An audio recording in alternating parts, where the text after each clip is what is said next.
fayyata.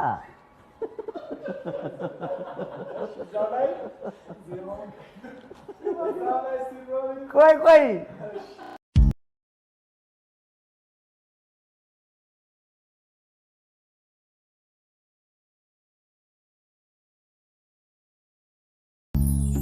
Walaloo Zalaalama Abarraa tokko sii jedhe waggaa 10 meeqan dura dhaggeeffadhe waan akkasii kun isa rakkiseetu beekta akkamittiin caalii akkamittiin gurbaana dhaga'uu diddaa'e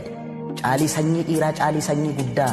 kan dur lammiin kee ajjeesee dibatee tufeen arraabne gafarsaan gaditti saawwaatti lakkaa'e yeroo yoo argatu raadiyoon sii waadee qawween sii akaa'e ammam lammii keetiin walii galtee diddee mana gumaalitti dhaalma haa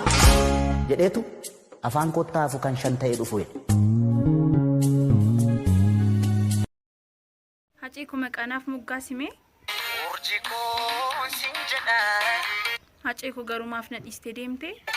gaarifameenya keeni waliisaan wallaade wali ammoore Haci ku dirraa fagaanne kunoo dugdaa garaa ta'ane Haci ku ergati deemte anis deemeen jira natti mite somkee jiroo mawwadaayi Haci ku na dagadhu gargar baanii jirra Sijajunku si malee jechuunku waan si jaalluufi waan si bareefi waan kiyya taateefi Haci ku yaadda biraa argadheen jira Yooman beekeen ayyoo mana keeki ati biyyaa baatee kana dhagaa taate na qobummaa nyaate Haci ku gaafa na yaaddu maal goota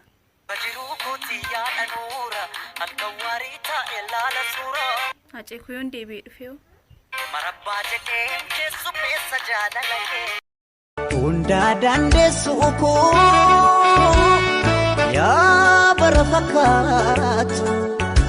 narragaasiif baha kan akka kee hin jirtu rabbaanaaf si uume hunda keetu tolchee